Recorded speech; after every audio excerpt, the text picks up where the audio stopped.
तालियों की सेवा देती है। प्रेम से बोलो।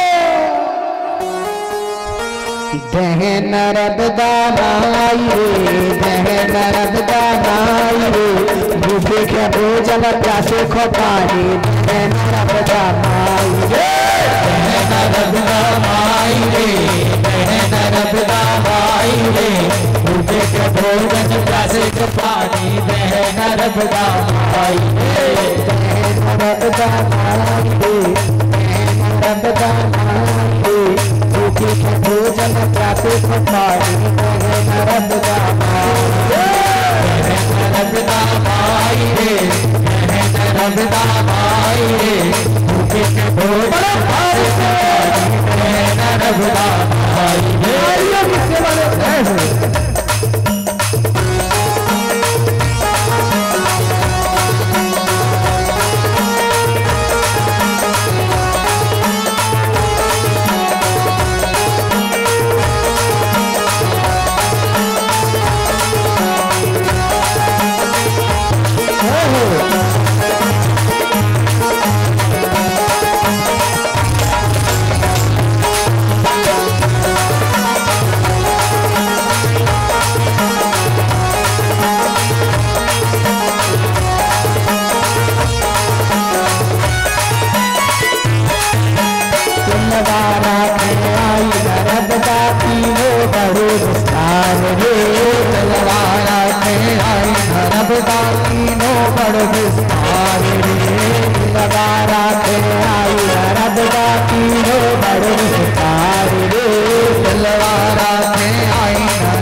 भैया वहाँ से चली नर्मदा पहुँची गुरु की घाट रे, घाट से नर्मदा पहुँची कुसुमी घाट रे तुर तुर के सब नर नर नारी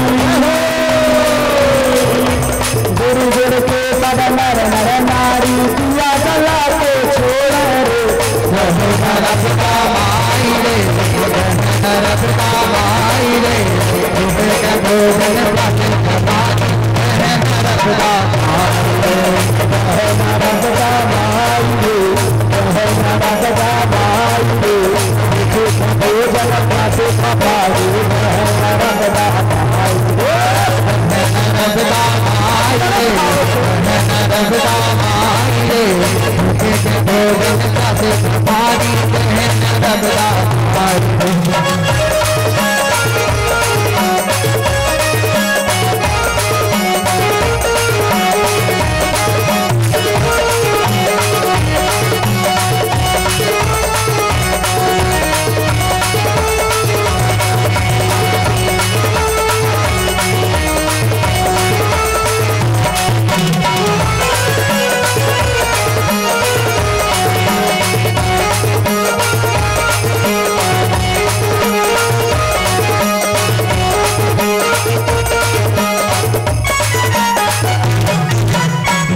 वहाँ से आगे बढ़ के पहुँची बरमान घाट रे भैया वहाँ से आगे बढ़ के पहुँची बरमान घाट रे भैया वहाँ से आगे बढ़ के पहुँची बरमान घाट रे भैया वहाँ से आगे बढ़ के पहुँची बरमान घाट रे वहाँ से नर नारी सब मिल के वहाँ से नर नारी सब मिल के गए दूध की धार नर्मदा माई रे नर्मदा माई रे भोजन प्यासे पानी नर्मदा माई रे नर्मदा माई रे नर्मदा माई रे भोजन प्यासे पानी नर्मदा माई रे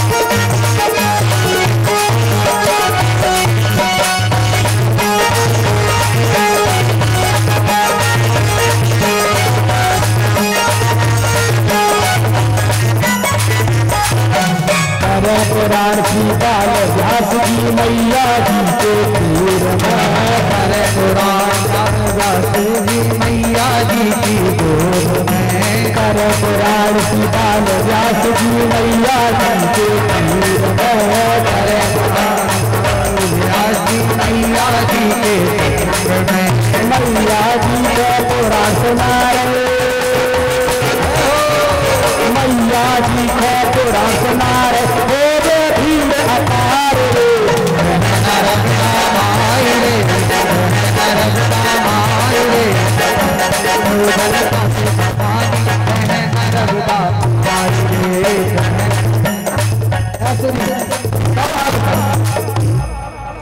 जिनको हाथ में दर्द हो तो कोई बात नहीं, बाकी जिनके दर्द ना हो वो उठाओ। बाबूजी आप लोग भी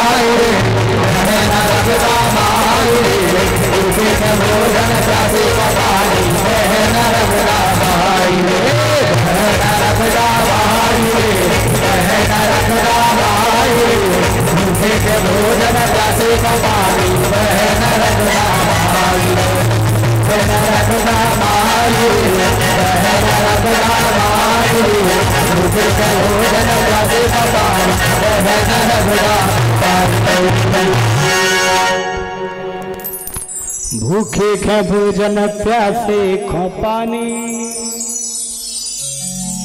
तेहे नर्मदा माई रे। ये बस लड्डू खा के जाना था बस। इतना पता चल गया महाराज लड्डू बनते हैं। लड्डू काहे के बनाते हैं? अब कई प्रकार के बनने लगे। अब तो क्यों बनते हैं कुछ पता है नहीं? अब शांत पड़ गए सब। अब बोलो किस किस को पता है मकर संक्रांति क्यों मनाई जाती है? लड्डू क्यों बनते हैं? खाए क्यों जाते हैं? चलो बताते हैं। एक बार की बात है, लोगों को अपने घर से कम मतलब रहता है, दूसरों के घर से ज्यादा। ये तो बनी बात है। ये कलयुग में नहीं, ये तो त्रेता द्वापर सतयुग सब में चला। द्वापर युग में नारद जी महाराज ने विचार किया एक दिन कि चलो चल करके देखते हैं कन्हैया जी की 16,108 पटरानी ये कैसे रहते होंगे। चल के जरा देखा जाए। अब जब गए, सबसे पहले गए रुक्मणी जी के यहाँ। अब चूंकि भगवान तो सब जानने वाले, कौन आ रहा कौन नहीं आ रहा।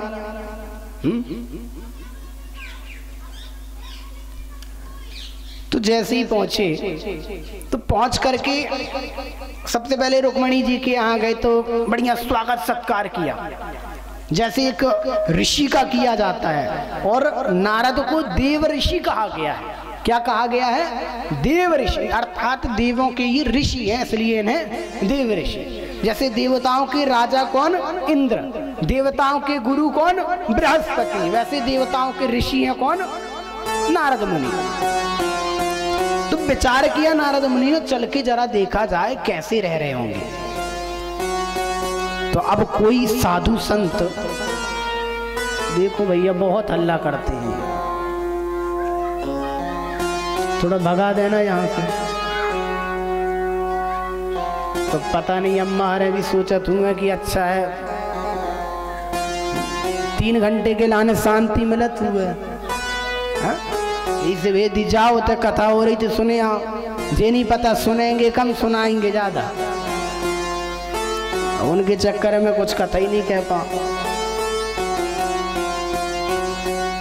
तो नारद मुनि जब पहुंचे तो पहुंच करके नारद मुनि ने सत्कार हुआ, स्वागत हुआ। अब देवताओं का, ऋषियों का, ब्राह्मणों का कैसे स्वागत होता, बढ़िया पैर धुला गया, चरण धुले, चरण पखारे। फिर उसके बाद सुंदर सुंदर मिष्ठान, 56 भोग। अब कृष्ण जी के पास गए हैं तो 56 प्रकार के भोग, पेट भर गया महाराज। कहते ठीक है अब मैं चलता हूँ। 1 घंटे तक स्वागत सत्कार। कहते बस मैं तो ऐसे ही घूमने आया था, अब ये नहीं पता कि थोड़ा सा देखने गए थे। अब दूसरे महल में जाते हैं तो दूसरा महल भी उसी प्रकार जैसा रुक्मणी का महल था।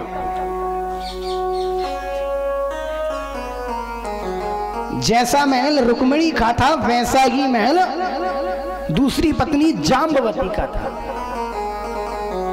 अब जाम्बवती का, क्योंकि कृष्ण जी ने कभी किसी भी रानी के साथ भेदभाव नहीं किया।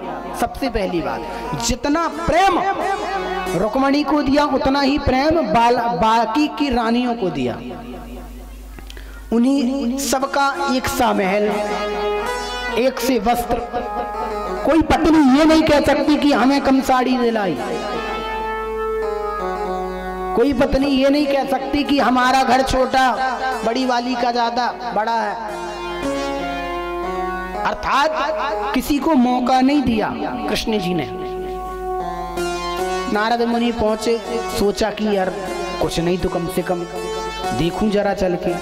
पहली जगह, पहले घर में, पहले महल में तो बढ़िया स्वागत सत्कार हुआ। अब जब दूसरे महल में गए वहां पे भी ऐसे ही स्वागत सत्कार। नारद मुनि ने सोचा यदि मैं ऐसे ही खाते रहूंगा तो महाराज मैं तो गणेश जी से भी ज्यादा। गणेश जी का कैसा पेट है? मटका जैसा। मेरा तो ड्रम जैसा हो जाएगा महाराज।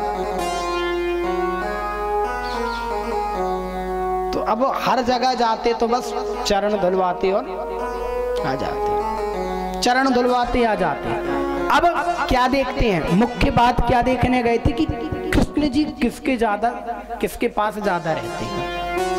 लेकिन जिस घर में जाते उस घर में उन्हें कृष्ण मिलते। क्यों? क्योंकि जितनी रानियां उतने ही कृष्ण, उतने ही महल, और हर जगह नए नए प्रकार से नया नया कार्य। रुक्मणी के यहाँ गए तो अपने पीताम्बर को साफ कर रहे थे, जाम्बवती के यहाँ गए तो अपनी मुरली को साफ कर रहे थे, सत्यभामा के यहाँ गए तो सेवा करवा रहे थे, कालिंदी के यहाँ गए तो भोजन कर रहे थे, सत्या के यहाँ गए तो माखन खा रहे थे। कहने का भाव ये कि हर जगह कुछ ना कुछ कर रहे थे। नारद जी विचार करने लगे, क्या बात है, आखिर ये कृष्ण तो सर्वव्यापी है लगता। अब कन्हैया जी ने सोचा नारद जी को ऐसे नहीं मानना, विचार किया, कहा नारद जी थोड़ा रुकोगे। नारद जी ने कहा भैया मेरे को तो श्राप है, मैं तो रुक नहीं सकता, चल ही सकता हूँ। कहते ठीक है तो चलो। ले गए नारद जी को, कहा चलो नारद जी हम लोग स्नान करते हैं। पहले तो कन्हैया जी गए, कन्हैया जी ने अपना पीताम्बर नारद जी के हाथ में दिया, मुरली नारद जी के हाथ में दी और डुबकी लगा दी। डुबकी लगा करके स्नान ध्यान किया, सूर्य को अर्घ्य दिया, आ गए। अब नारद जी से कहा लाओ अपनी वीणा दो, अपना जो भी बजाते हो वो वीणा दो और आप भी स्नान कर लो। नारद जी ने कहा हाँ ठीक है कर लेते। अब नारद जी भी स्नान करने के लिए डुबकी लगाए। अब महाराज नारद जी ने डुबकी यहाँ लगाई और निकले कहाँ, उस पार। इस पार डुबकी लगाई और 1 मिनट में उस पार। लेकिन यहाँ बड़ा विचित्र ही दृश्य विचित्र कैसा, यहाँ पर नारद मुनि ने डुबकी लगाई और उस पार जो निकला वहां नारद नहीं थे, वहां एक नारी थी। नारद क्या बन गए, नाई बन गए। अब नारद जी महाराज को कुछ भी ध्यान नहीं कि मैं कौन हूं, कहां से आई हूं, क्या हूं, मेरा अस्तित्व क्या है, मुझे किसने जन्म दिया, कुछ नहीं पता, सब भूल गए। जब स्वयं को देखा कि मैं तो कन्या हूं,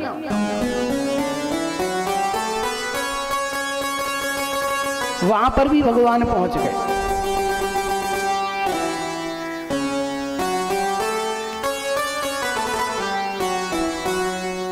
वहां भगवान ने कहा एक काम करूं। उन्होंने पूछा अपने बारे में, उस नारी ने, नारद जो नारी बन चुके थे उन्होंने पूछा कि मैं कौन हूं, क्या हूं। उन्होंने कहा हमें तो नहीं पता आप कौन हो, लेकिन हर नारी को 3 ही चीज चाहिए। हर नारी के लिए 3 ही चीज चाहिए। क्या? सबसे पहला कि उसका सुंदर पति हो। दूसरा क्या चाहिए कि पति का अच्छा खासा कारोबार हो। और तीसरी चीज चाहिए कि घर गृहस्थी अच्छे से चले, और कुछ नहीं चाहिए, केवल यही 3 चीज। इसके अलावा को और कुछ चाहिए नहीं। अब जिसका राजपाट अच्छा होगा, कारोबार अच्छा होगा, तो उसे तो सब कुछ मिल जाना। 3 चीज अच्छी बस। तो कन्हैया जी यहाँ पर उस नारी को, अर्थात नारद मुनि बनी उस नारी को ये बता रहे थे कि यहाँ पर जाइए, आगे एक नगर पड़ेगा, उस नगर में एक राजकुमार है, उस राजकुमार का भी विवाह नहीं हुआ, आप चाहो तो उससे विवाह कर सकती हैं। अब ये यहां से जाने लगी, ये यहां से निकल गई, और उसी समय भगवान कृष्ण ने एक और लीला रची क्योंकि वहां पे कोई ना नगर था ना कोई राजकुमार था, कोई था ही नहीं। लेकिन भगवान की लीला है ना, भगवान ने तो रच दी। और भगवान की इन लीलाओं में नारद मुनि का ज्यादा हाथ रहता है। एक बार नारद जी को ऐसी माया में फंसाया था, क्या बना दिया? बंदर बनाया। अब यहां पर नारद को क्या बना दिए? नारी। अब जब नारी बन गए, ये अपने लिए जाने लगे खोज करने। और यहां पर भगवान कृष्ण ने एक और लीला रची। क्या? अपने जंघ में हाथ मारा। जैसे ही जंघ पर हाथ मारा कि जंघ से एक यौवन पुरुष उत्पन्न हो गया।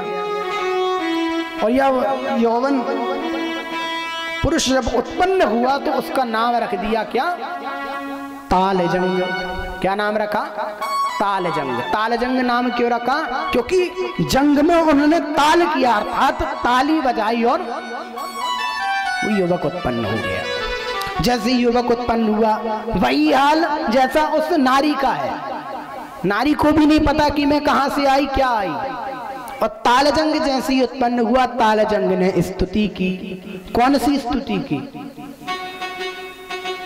जो आप और हम सब रोज करते हैं, लेकिन हमें ये नहीं पता होता कि वो स्तुति किसने बनाई। त्वमेव माता च पिता त्वमेव, त्वमेव बंधु च सखा त्वमेव, त्वमेव वेद्या द्रविणं त्वमेव, त्वमेव सर्वं मम देव देव। त्वमेव माता च पिता त्वमेव, तुम ही मेरे माता हो, तुम ही मेरे पिता हो, क्योंकि जन्म आपने दिया है। त्वमेव माता च पिता त्वमेव, त्वमेव बंधु च सखा त्वमेव, आप ही मेरे सब हो, बंधु भी आप हो, मित्र भी आप हो। त्वमेव विद्या, आप ही मेरी विद्या हो। त्वमेव विद्या द्रविणं त्वमेव, त्वमेव सर्वं। अब मैं और क्या कहूं? कहने को तो बहुत कुछ है, लेकिन त्वमेव सर्वं अर्थात तुम ही मेरे सब हो। मम देव देव, आप ही मेरे देव हैं। ये स्तुति जो आप और हम रोज करते हैं, लेकिन ये पता नहीं होता कि किसने गाई। ये स्तुति जब भगवान ने तालजंग को प्रकट किया था, तब तालजंग ने भगवान कृष्ण के लिए स्तुति गाई थी। ये प्रमाण श्रीमद् देवी भागवत में है। आगे कथा आएगी, लेकिन बात आ गई मकर संक्रांति की कि मकर संक्रांति क्यों मनाते हैं। तो ये कथा हम बता रहे हैं, बड़े गौर से सुनिएगा, दोबारा बताने में नहीं मिलेगी, क्योंकि और भी कथाएं हैं। ये मत सोचना कि पंडित जी मोहल्ले से हैं तो काम चल जाएगा। इतना टाइम नहीं रखा पंडित जी को, है ना, कि घर घर आके बताते रहेंगे। घर घर आके ना बताना पड़े, इसलिए एक बार पुराण कर लेते साल भर में कि भैया जो भी हो, थोड़ा बहुत जो टूटा फूटा ज्ञान हो उसी को ले लो। अंधे से कन्वई राजा सही, है ना, प्रेम से बोलो। और जिसने ना बोला हो उसके लिए भी बोलो। तो कहते हैं तालजंग को भी आदेश दिया, जाओ जाकर के एक नगर है, उस नगर में एक राजा था, वो मर चुका है, वहां पर एक राजा की जरूरत है। उस राजकुमार को भी तालजंग को वहां भेज दिया। तालजंग को वहां का राजा बना दिया गया। और जब तालजंग को वहां का राजा बनाया तो उस नगरी का नाम पड़ गया तालध्वज नगरी। कौन सी नगरी हो गई? तालध्वज। भगवान की कृपा से नारद रूपी नारी का विवाह तालध्वज से हो गया। समय गुजरता गया। यहां पर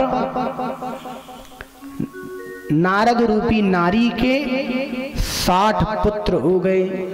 कितने पुत्र हुए? 60 पुत्र। ये 60 पुत्र कौन है? ये 60 पुत्र संवत्सर हैं। क्या है? संवत्सर। जब पंडित जी पूजा कराते हैं तो संवत्सर का नाम बोलते हैं ना, प्रमादी नाम संवत्सरे। जो संवत्सर होता है उसका नाम बोल दिया जाता है। फिर उसके बाद फिर कन्याएं भी हुई। कितनी कन्या हुई? लगातार 10 कन्याएं।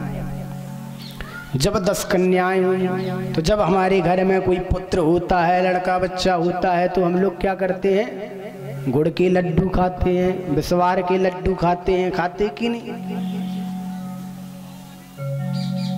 तो जब 10वीं कन्या हुई तो विस्वार के लड्डू खा रही थी कौन? नारद रूपी नारी, अपने घर में अंदर बैठ करके।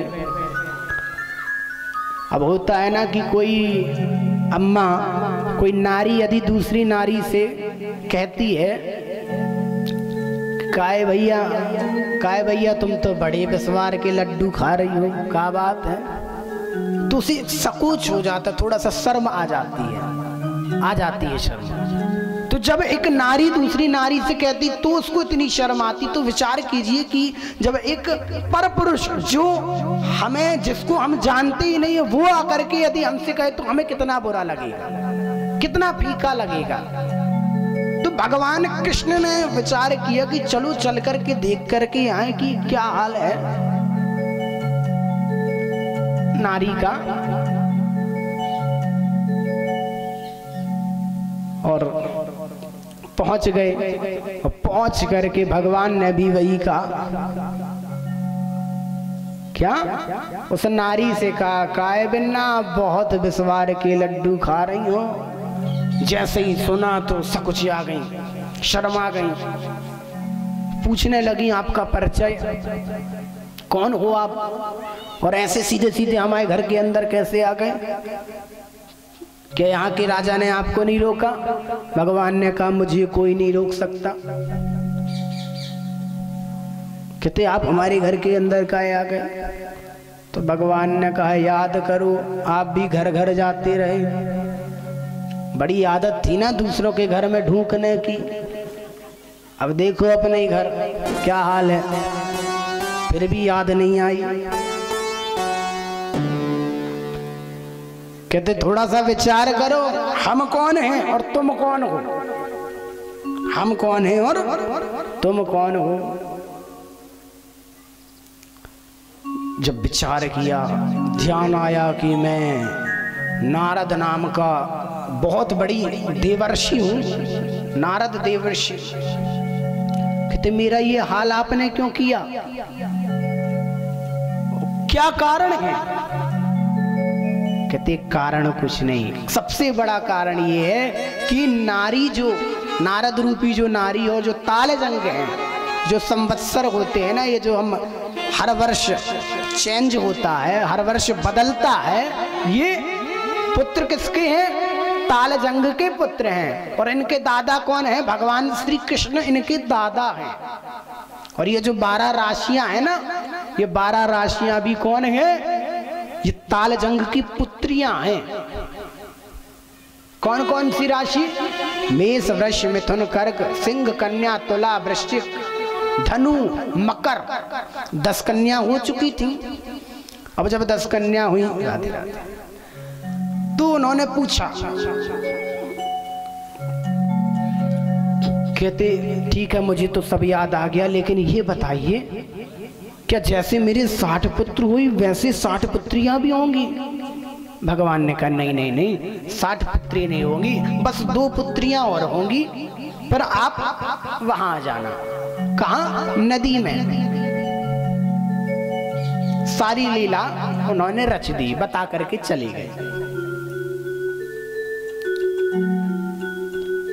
लेकिन भगवान ने कहा देखो मैं ऐसी स्थिति में आया हूं आपके पास, जब आप विश्वार के लड्डू खा रही थी उस स्थिति में आया हूं, तो ये याद रखना कि ये जो स्थिति है ये जन्म जन्मांतर काल काल कालांतर युग युगांतर तक इस स्थिति को लोग जानेंगे। आप गुड़ के लड्डू खा रही हो, किस दिन खा रही हो? जब मकर का जन्म हुआ।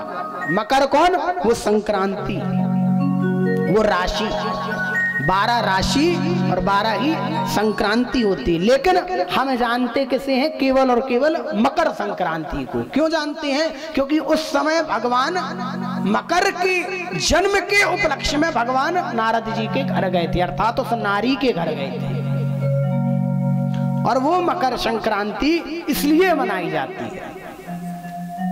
लेकिन हम लोग तिल के लड्डू बना के खाते हैं, आटा के, सेव के।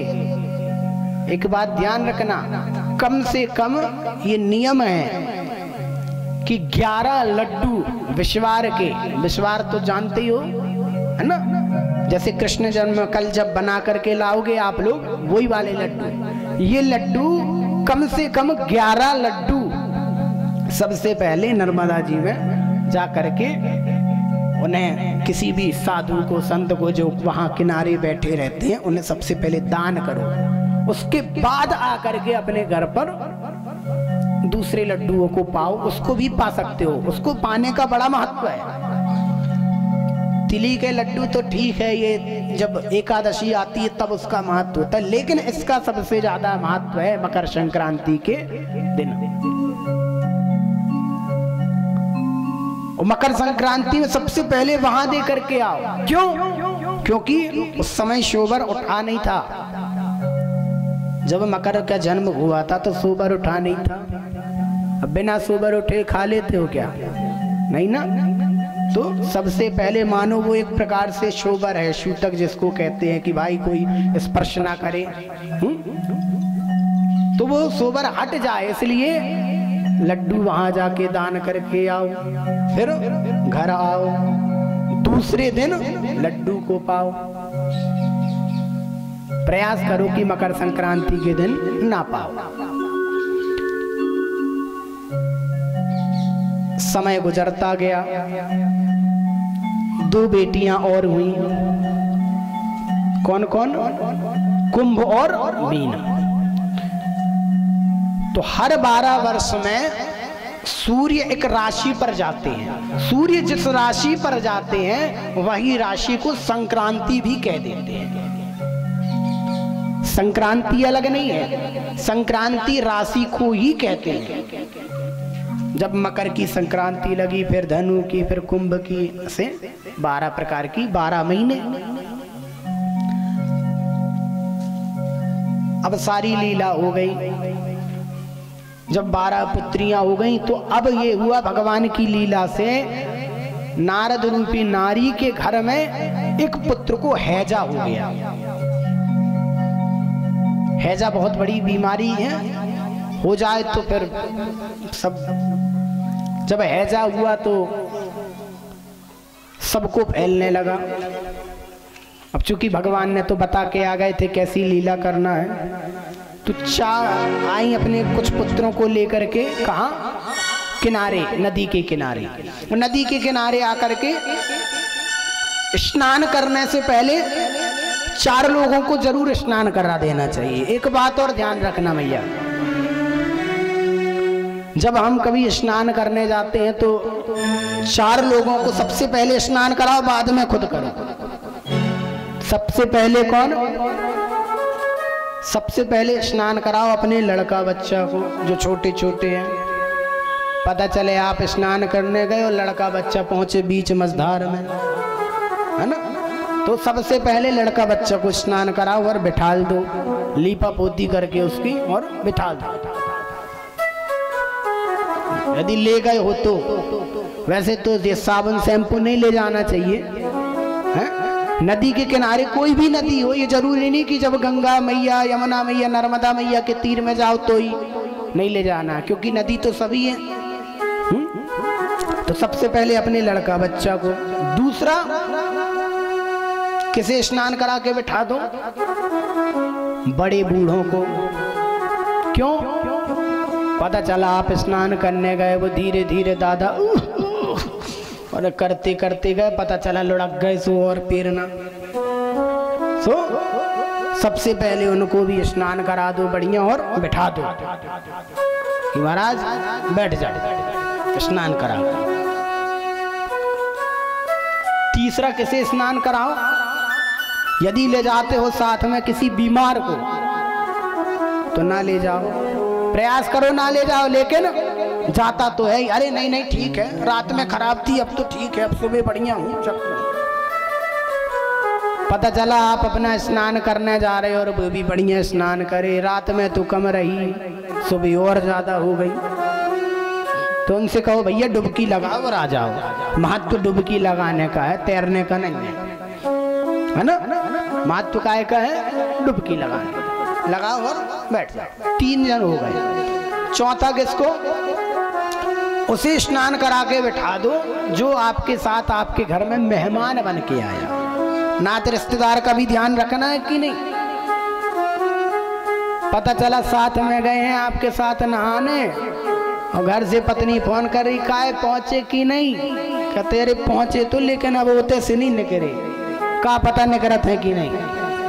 तो काम ही ना करो, उनसे भी कहो भैया जल्दी स्नान करके निकलो। तो ऐसे 4 लोगों को स्नान करा के घाट पे और बिठा देना चाहिए। उसी प्रकार नारद रूपी नारी ने भी 4 लोगों को अर्थात अपने 4 बच्चों को स्नान कराया और बिठा दिया। और फिर उसके बाद स्वयं स्नान करने के लिए जैसे ही डुबकी लगाई, यहां डुबकी लगाना था कि वहां दूसरी ओर पहुंच गए। वहां भगवान हाथ में वीणा लेकर के बैठे हुए थे। कहते आ गए? नारद जी ने कहा आ गए। अब चूंकि उन्हें ये आदत तो हो चुकी थी कि मैं नारी हूं, अब कोई नारी स्नान करके उठे और सामने कोई परपुरुष खड़ा हो तो कितनी लज्जा आएगी। नारी ने कहा मैं स्नान कर रही थी और आप सामने कैसे आ गए? भगवान ने कहा जरा अपने हाथों को तो छू के देखो। जैसे देखा कोमल कोमल शरीर अपने एकदम से पुरुष की तरह कठोर हो गए। अपने मुख को छिया, कहते अरे मेरी तो इतनी बड़ी बड़ी दाढ़ी हो गई भाई। ना दाढ़ी थी ना मूंछ थी जब स्त्री थी। कहते भैया मुख में हाथ लगा के देखो इतनी बड़ी बड़ी दाढ़ी। नारद मुनि ने कहा प्रभु, भगवान ने कहा देखो भैया 12 राशियों को 60 संवत्सरों को जन्म आपके ही गर्भ से कराना था ताकि लोग युग युगांतर काल कालांतर तक जान सकें। और इसलिए कहते हैं कि मकर संक्रांति का बहुत बड़ा और बड़ा सुंदर महत्व है और मकर संक्रांति में ये नियम करने चाहिए। प्रेम से बोलो, सारे बोलो।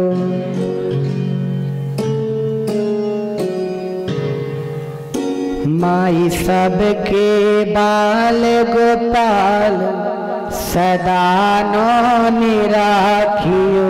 माई सबके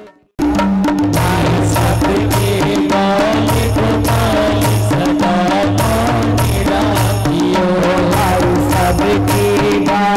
गोपाल सदा नौनी राखियो।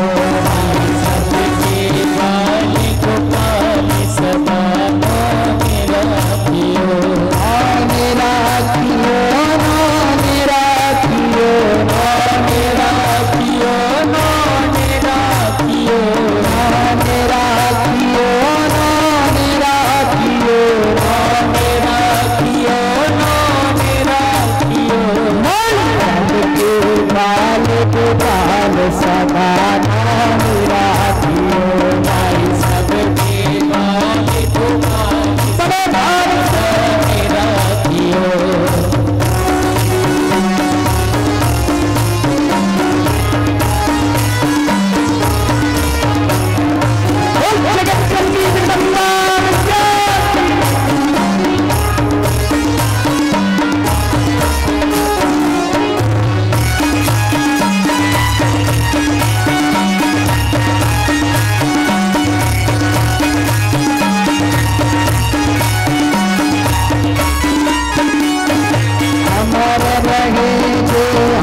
के खिलौना अमर रहे जे हाथ के खिलौना अमर रहे जे हाथ के खिलौना अमर रहे जे हाथ के खिलौना हाथ के खिलौना हाथ के खिलौना हाथ के खिलौना हाथ के खिलौना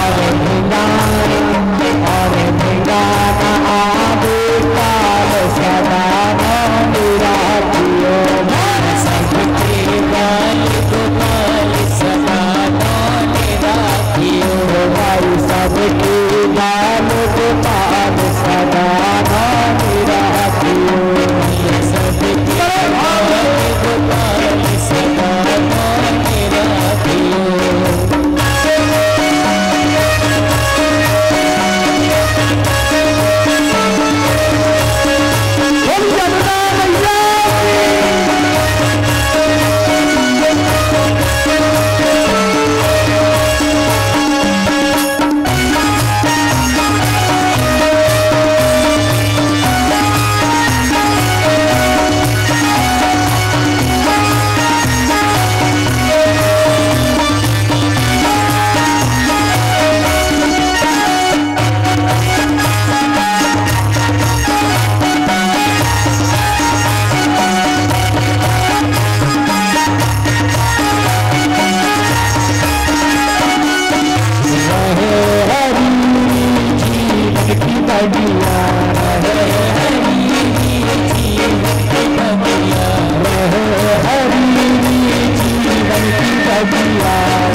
गोपाल सदा नाम राखियो, भाई सबके बाल गोपाल सदा नाम राखियो, भाई सबके बाल गोपाल सदा नाम राखियो, भाई सबके बाल गोपाल सदा नाम राखियो।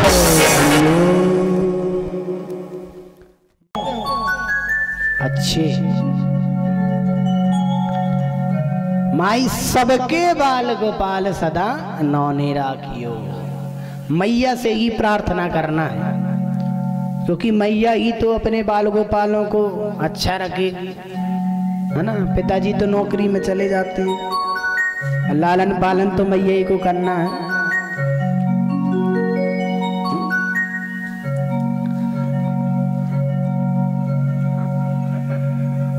तो मकर संक्रांति तो पता चल गई आप लोगों को क्यों मनाते हैं। अब आते हैं कथा पर कि वसुओं ने गंगा जी से प्रार्थना की, गंगा जी के गर्भ से ही समस्त वसुओं ने जन्म लिया। और ये गंगा पृथ्वी पर तो आ गई, क्यों आई कि इनको श्राप मिला। गंगा गई, एक सुंदर युवती का उन्होंने रूप धारण करके और राजा प्रतीप के दाहिनी कंधा जंघा में जाके बैठ गई। जैसी दाहिनी जंघा में जाकर के बैठी तो राजा प्रतीप ने कहा कि आप कौन हो। तो उन्होंने कहा मैं किस कामना से आई हूं आपको तो पता है, और आप मेरी कामना को पूर्ण कीजिए। उन्होंने कहा नहीं नहीं, मैं आपकी कामना को पूर्ण नहीं कर सकता। क्यों नहीं कर सकते? क्योंकि आप मेरे पत्नी बनने योग्य नहीं हो। क्यों नहीं है? क्योंकि दाहिने जंघे पर केवल पुत्र और पुत्रवधू बैठते हैं। पुत्रवधू क्यों कहा? क्योंकि इन्हीं राजा प्रतीप के यहाँ कालांतर में पुत्र हुआ जिसका नाम रखा गया शांतनु। और इन शांतनु को राजा प्रतीप ने ज्ञान दिया और ये भी बतलाया कि एक गंगा नाम की कन्या होगी जिससे तुम्हें विवाह करना होगा, बड़ी सुंदर होगी, और उसके सारे गुण बतलाती है। काल कालांतर में जब ये आखेट के लिए गए और जल का पानी पीने के लिए जैसे ही आए तो वहां पर सुंदर कन्या को देखा। वो गंगा ही सुंदर कन्या थी। मोहित हो गए, देखते ही मोहित हो गए। विवाह का प्रस्ताव रखा। जब विवाह का प्रस्ताव रखा तो गंगा ने शर्त रख दी। क्या शर्त रखी? शादी के 7 वचन होते ना, शादी में 7 वचन बताए जाते हैं, पंडित जी बताते हैं। लेकिन जब पंडित जी बताते तो समय नींद आती है, क्योंकि एक भी वचन का पालन होने से 7 बता रहे। माथो फोड़ेंगे करिए। हाँ,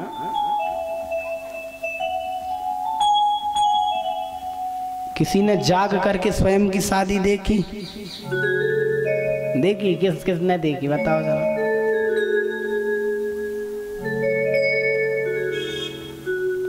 कह दो देखी है। सो रहे थे जब शादी हो रही थी। प्रेम से बोलो। शांतनु का विवाह गंगा मैया से हुआ।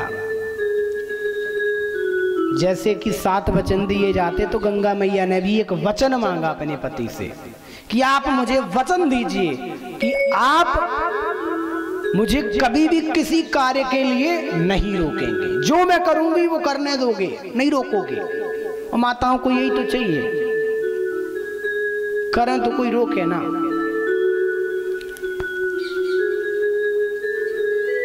और यदि रोका उसी समय छोड़ के चली जाऊंगा। ये गंगा में देवी भागवत में लिखा है। मैं हंसी उड़ाने के लिए नहीं कह रहा हूँ कि सोचो कि पंडित जी हंसाने के लिए कह रहे हैं। अब मैं ऐसे ही हंसाता रहूंगा तो क्या कथा का मतलब क्या रहेगा? लेकिन जो लिखा है वो ही बता रहा हूं। तो वचन लिया, कह दिया ठीक है। अब जैसे ही गंगा को पुत्र पुत्र होता तो अपने पुत्र को लेकर के और गंगा जी में डुबो के मार देती। क्या करती? अपने गंगा में जल में डुबोती और मार देती। ऐसा करते करते एक नहीं, दो नहीं, 7 पुत्रों को उन्होंने मार दिया। कितने पुत्रों को? 7। अब कोई भी पिता हो कैसे अपने पुत्र को मरने दे सकता है? लेकिन उसने 7 पुत्रों को देखा मरते हुए। जैसे ही 8वें पुत्र को मारने के लिए गए, गंगा ने जैसे ही 8वें पुत्र को मारना चाहा कि तुरंत हाथ पकड़ लिया राजा शांतनु ने, कहा नहीं, अब तुम इसे नहीं मार सकती, तुम्हें जाना है, चली जाओ। कहने लगी मैं भी जा रही हूं, अपने पुत्र को भी ले जा रही हूं। कहने लगे शांतनु जी की पुत्र को क्यों ले जाते हो? कहते नहीं नहीं चिंता मत करो, मैं जिस कार्य हेतु आई थी मेरा वो कार्य हो गया, मेरा वचन भी पूरा हो गया, तुमने वचन को पूर्ण किया, इसलिए मैं प्रसन्न हूं। चाहते तो मुझे बंदी भी बना सकते थे, लेकिन बंदी नहीं बनाया, इसलिए मैं प्रसन्न हूं। मैं आपके इस पुत्र को 12 वर्ष बाद लेकर के आ जाऊंगा, और 12 वर्ष में उस पुत्र को पढ़ाया लिखाया और इतना योग्य बना दिया, 12 वर्ष में योग्य बन गया। वो पुत्र कौन? गंगा पुत्र हो गए। अब क्या? गांगेय। अभी उनका नाम क्या है? गांगेय। अभी भीष्म नहीं है। क्यों नहीं है? ये गांगेय है अभी 12 वर्ष तक। भीष्म ये कब बने? भीष्म ये तब बने जब राजा शांतनु ने दूसरा विवाह मत्स्यगंधा से किया। लेकिन वो मत्स्यगंधा तब तक मत्स्यगंधा नहीं रही। क्यों? क्योंकि पराशर मुनि ने जब इनके साथ भोग किया था तो उस समय पराशर मुनि ने वरदान दे दिया। क्या? तुम मत्स्यगंधा से योजन गंधा बन जाओ। अर्थात जिस प्रकार कस्तूरी चंदन की खुशबू आती है, उसी प्रकार उस युवती की, उस कन्या की खुशबू अब कस्तूरी की तरह, जो मछली की तरह महकती थी, अब कस्तूरी की तरह महकने लगी। और यहाँ राजा शांतनु को दूसरा विवाह सत्यवती से हुआ। जब सत्यवती से विवाह हुआ तो सत्यवती ने कहा देखो ये तो पुत्र है आपका। चूंकि जो गांगेय है वो उन्हें अपनी माँ की तरह मानते थे, सत्यवती को भी अपनी माँ ही मानते थे, लेकिन सत्यवती उनसे नफरत करती थी क्योंकि सौतेली माँ थी। सत्यवती ने कहा मैं इसे अपने साथ नहीं रख सकती। क्यों नहीं रख सकती? क्योंकि ये आने वाले समय में यही हमारी गद्दी का मालिक होगा, मैं इसके साथ नहीं रह सकती और मैं भी जा रही हूँ छोड़ के जाने लगी। तो शांतनु दुखी हो गए, अपने पिता को दुखी नहीं देख पाए भीष्म ने। तो भीष्म ने उस गांगेय ने तब भीष्म प्रतिज्ञा ली। भीष्म कहते हैं अखंड को, अखंड प्रतिज्ञा ली। अपने रक्त से अंगूठे को काटा, रक्त को गंगा जल में डाला और क्या प्रतिज्ञा लेते हैं कि मैं अखंड ब्रह्मचर्य का पालन करूंगा, मैं कभी विवाह नहीं करूंगा। क्यों? क्योंकि मेरी मैया नहीं चाहती, क्योंकि मैं विवाह करूंगा तो मेरी संतान होगी, संतान होगी तो उसे ना चाहते हुए गद्दी पर बैठाना पड़ेगा। इसलिए प्रतिज्ञा ली गांगेय ने, भीष्म प्रतिज्ञा। तब से उनका नाम भीष्म पड़ा। और भीष्म प्रतिज्ञा लेने के बाद जब जैसे ही शांतनु जी ने देखा कि मेरी बेटी ने इतनी बड़ी अखंड प्रतिज्ञा ले ली कि वो विवाह नहीं करेगा। कौन पिता नहीं चाहता कि मेरे पुत्र का विवाह हो, उसकी संतान हो, अपने नाती का पोते का मुख देखूं। उसने भीष्म प्रतिज्ञा ले ली। राजा शांतनु प्रसन्न हो गए। प्रसन्न होकर के कहा जाओ तुम्हें मैं इच्छा मृत्यु का वरदान देता हूं। ये इच्छा मृत्यु का वरदान किसने दिया? राजा शांतनु ने अपने पुत्र भीष्म को दिया कि तुम्हारी इस प्रतिज्ञा से मैं प्रसन्न हूं कि तुमने वो कार्य किया है कि जो कोई भी नहीं कर सकता। तुमने ब्रह्मचर्य पालन करने का, तुमने विवाह ना करने की प्रतिज्ञा ली। और यह भी प्रतिज्ञा ली कि मैं गद्दी पर नहीं बैठूंगा, और यह भी प्रतिज्ञा ली कि जब तक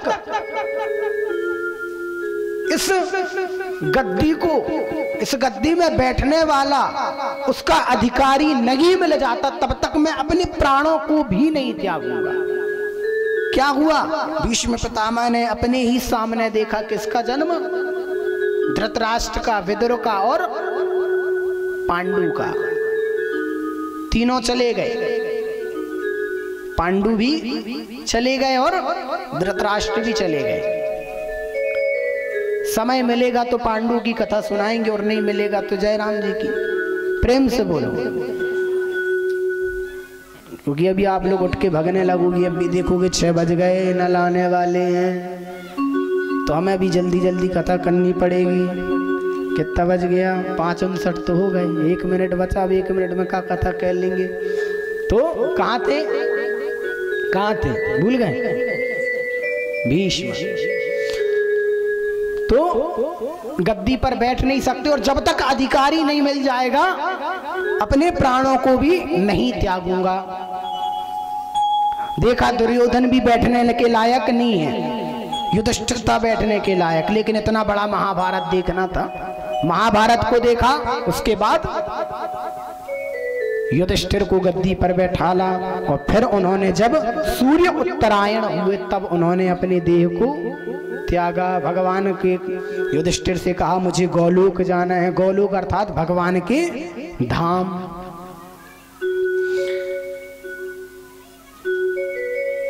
और यहाँ पर भीष्म पितामह भगवान की शरण चले गए। आइए बड़े भाव से कथा को यहीं पर विश्राम देते हैं, और कल भगवान राम के जन्म की कथा है। और कथाएं तो होंगी, और ठीक 6 बजे, वैसे तो 12 बजे जन्म कर देना चाहिए, लेकिन अब 12 बजे सब मैया लोग अपने अपने घर में लड्डू बना रही होंगी तो नहीं कर सकते, तो 6 बजे कर लेंगे, ठीक है ना? लड्डू बना करके लाना है सभी को, क्योंकि जब लाओगे तभी तो हम बांट पाएंगे, है ना? प्रेम से बोलो श्याम रामचंद्र की। बोलो भैया पार लग जाए, ओ भाई बोलो भैया पार लग जाएगी, पार लग जाएगी, किनारे लग जाएगी, पार लग जाएगी, किनारे लग जाएगी, पार लग जाएगी, किनारे लग जाएगी, पार लग जाएगी, किनारे लग जाएगी। ओ भाई बोलो भैया पार लग जाएगी, ओ भाई बोलो भैया पार लग जाएगी। जय हो।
बोलो मैया सुख बरसाएगी, मैया मैया बोलो मैया सुख बरसाएगी, मैया मैया बोलो मैया सुख बरसाएगी, मैया मैया बोलो मैया सुख बरसाएगी।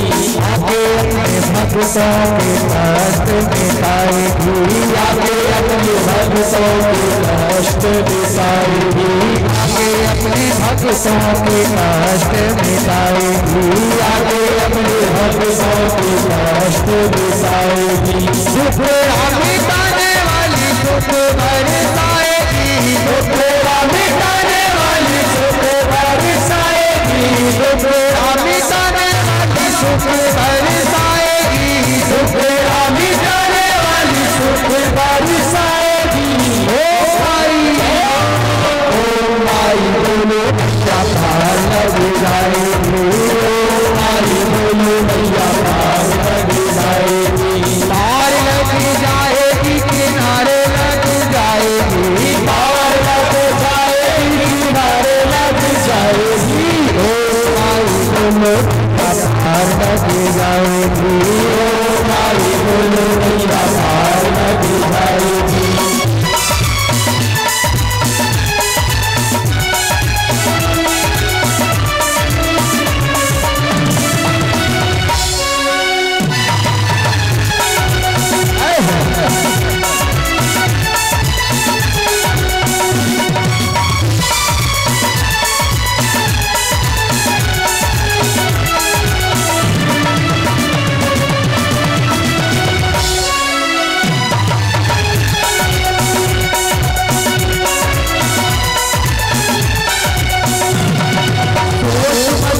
तुझसे क्या छीना संसार में, आजा प्यारे एक बार माँ के दरबार में, आजा प्यारे एक बार माँ के दरबार में, आजा प्यारे एक बार माँ के दरबार में। सोच मत तुझसे क्या छीना संसार में, आजा प्यारे एक बार माँ के दरबार में, आजा प्यारे एक बार माँ के दरबार में।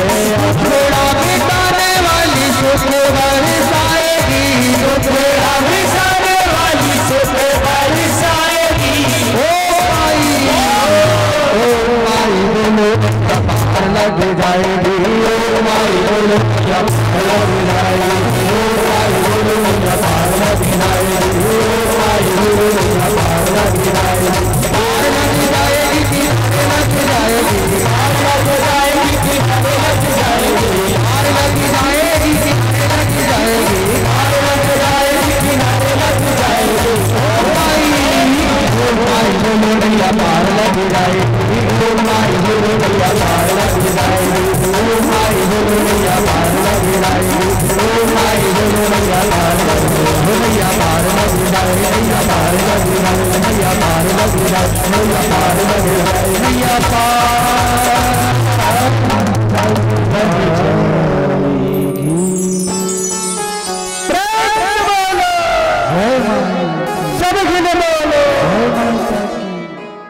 पर्वते त्रिलोक्यते व्याप्ते ज्वाला ज्वाला देवी नमोस्तुते, ज्वाला करालमत्युग्रमशेषासुरसूदनं त्रिशूलं पातु नो भीत भद्रकाली नमोस्तुते। ओम ज्वालामालिन्यै नमः। गन्धादेवी संपूज्य सर्वोपचारार्थे जलगन्धाक्षतपुष्पाणि समर्पयामि। ओम चंद्रमा मनसोर्जातचक्षुः सूर्यो अजायत सूत्रावायुश्च प्राणस्य मुखार्ग्निरजायत। मन में बसा कर तेरी मूर्ति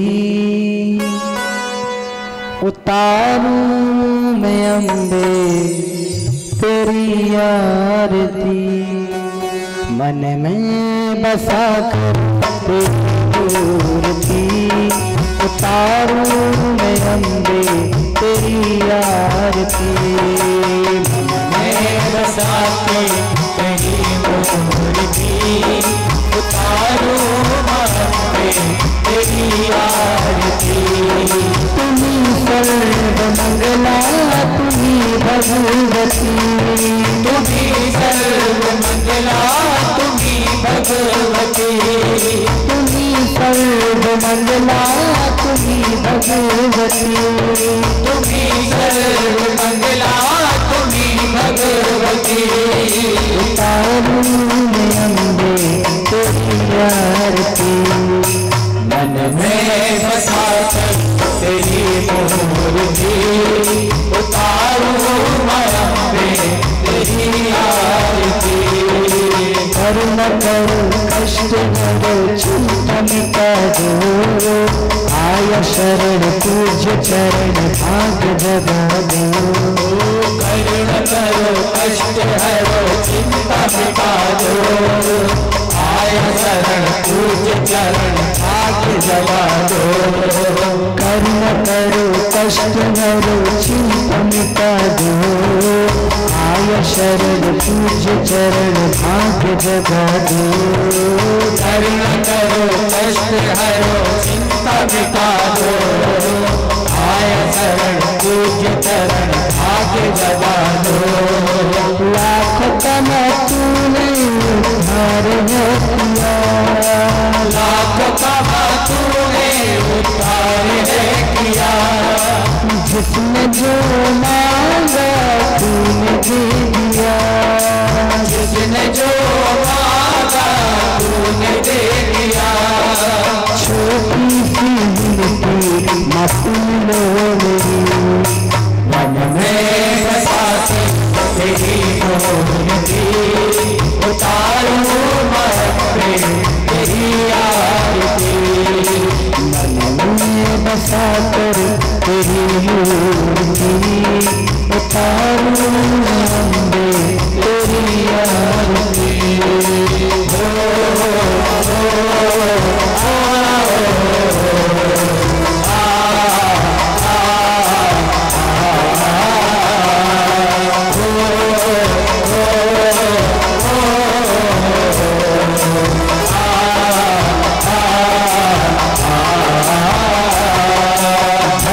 फंसी नाव मेरी तार दो मैया, तुमसे बड़ा और नहीं कोई के भैया। भव में फंसी नाव मेरी तार दो मैया, तुमसे बड़ा कोई नहीं कोई के भैया। भव में फंसी नाव मेरी तार दो मैया, तुमसे बड़ा और नहीं कोई के भैया। भव में फंसी नाव मेरी तार दो मैया, तुमसे बड़ा कोई नहीं और के भैया।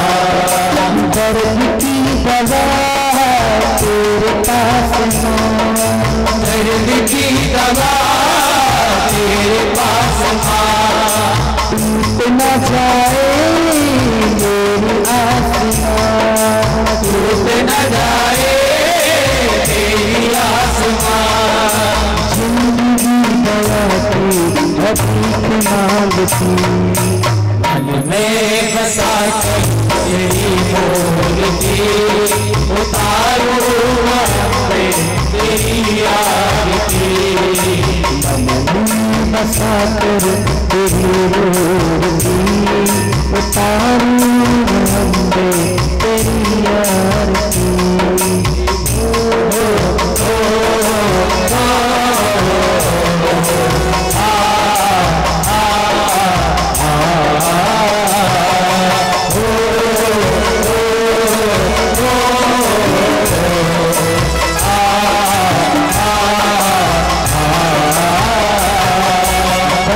तेरे आस लगी पूरी करुणा, भक्त खड़े द्वार तेरे अर्ज सुनो माँ। दर्द तेरे आस लगी पूरी करो माँ, भक्त खड़े द्वार तेरे अर्ज सुनो माँ।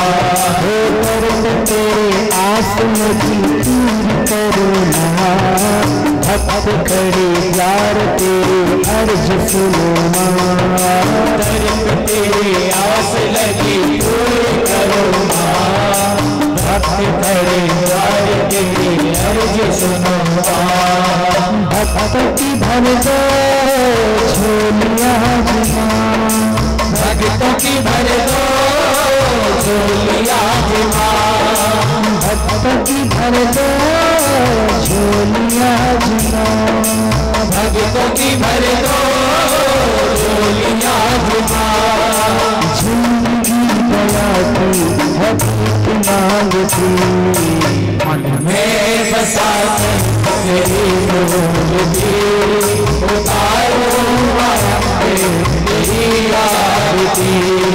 तुम्ही सर्व मंगला तुम्ही भगवती, तुम्ही सर्व मंगला तुम्ही भगवती, तुम्ही कात्यायनी तुम्ही सरस्वती।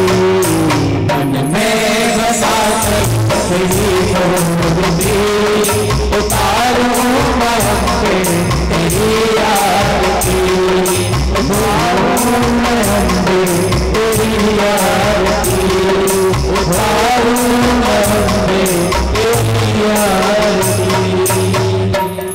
लइयो लइयो भवानी माँ आरती अम्बे की, लइयो लइयो भवानी माँ आरती अम्बे की, लइयो लइयो भवानी माँ आरती अम्बे की, लइयो लइयो भवानी माँ आरती अम्बे की।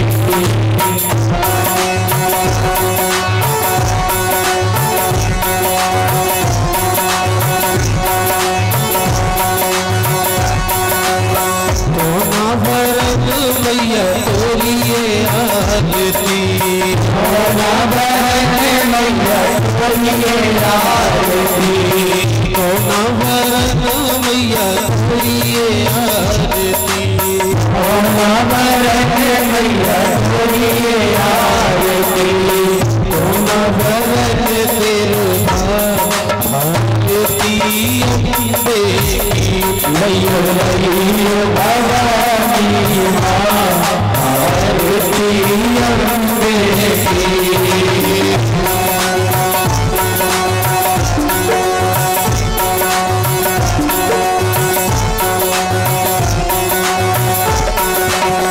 कोना भरत मैया तोरिए आरती, कोना बहन मैया तोरिए आरती, कोना भरत मैया तोरिए आरती, कोना बहन मैया तोरिए आरती, कोना संभाले तेरे भार आरती अम्बे की, लइयो लइयो भवानी माँ आरती अम्बे की।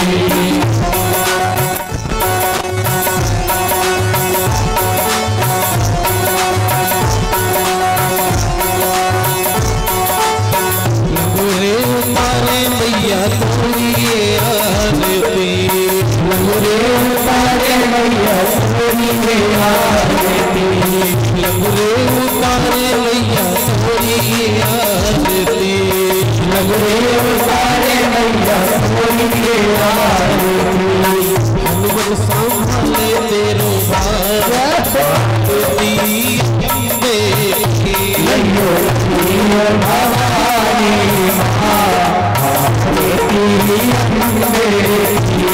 लइयो भवानी माँ आरती अम्बे की, लइयो लइयो भवानी माँ आरती अम्बे की।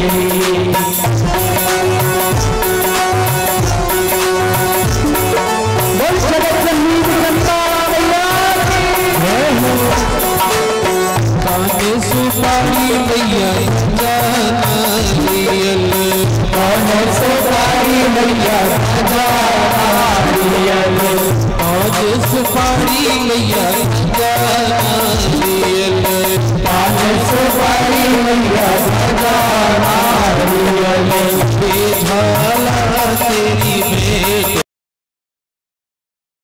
लइयो लइयो भवानी आरती अम्बे की लइयो लइयो भवानी आरती अम्बे की तार लइयो रे तार लइयो रे सांवरे की आरती तार लइयो रे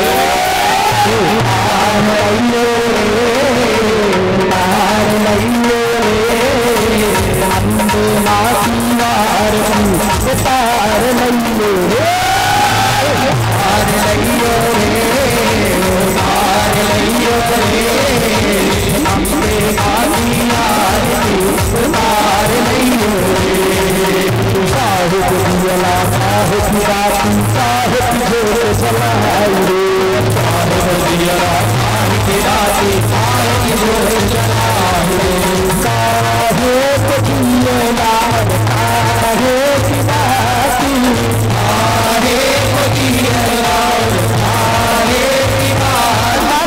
साहिब दियरा साहिब राती साहिब जोर जलाई रे साहिब दियला साहिब राती साहिब जोर जलाई रे अरे कौना तेरी करें आरती कौना तेरी करें आरती कौना मंगल गाएंगे तार लइयो रे तार लइयो रे अलकते की आरती तार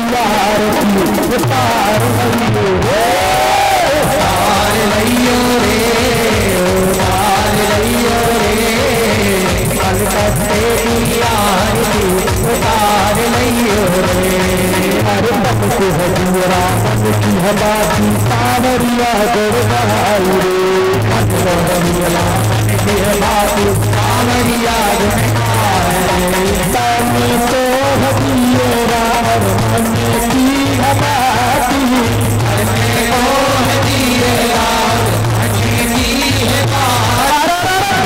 हजूरा मन की हमारी हजूरा मन की हमारी सावरिया गड़बड़ाई रे बाल व्यास जी करें आरती बाल व्यास जी करें आरती सब हिल हिल कर गाओ तार लइयो रे तार लइयो रे परम छोटी की आरती तार लइयो रे तार लइयो रे तार लइयो रे परम ज्योति की आरती तार लइयो रे काल की विकराल की जय काल की विकराल की जय बोलो महाकाल की करे मंगल आरती उज्जैनी महाकाल की उज्जैनी महाकाल की करे आरती उज्जैनी महाकाल की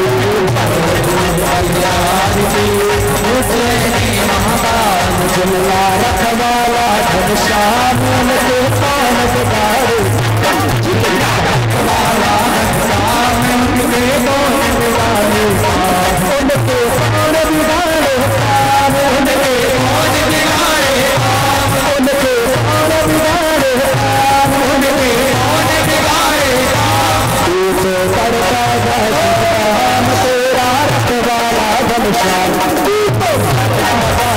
नाम तेरा रखवाला घनश्याम कर्पूर गौरव करुणावतारम संसार सारम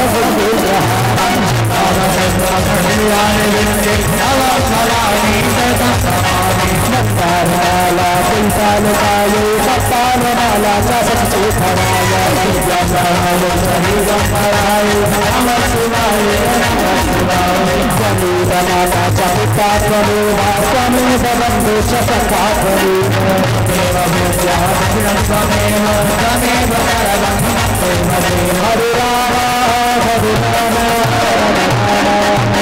हरे हरे कृष्णा हरे कृष्णा हरे कृष्णा हरे हरे हरे राम हरे राम हरे हरे हरे कृष्णा हरे कृष्णा हरे कृष्णा हरे हरे हरे राम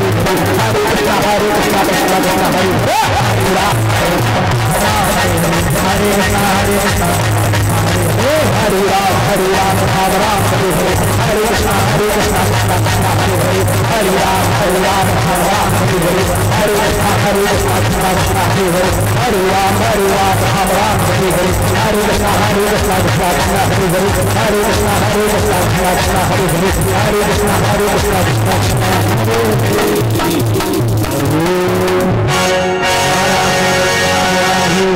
जलेन शीतलेन्द्रणं पुष्पैरेवाभिवन्दनम् आरोग्यार्थेरेवाभिवन्दनम् आत्माभिवन्दनम् चक्षुर्बन्धनम् आनन्दपुष्पाञ्जलिः ॐ जग्ने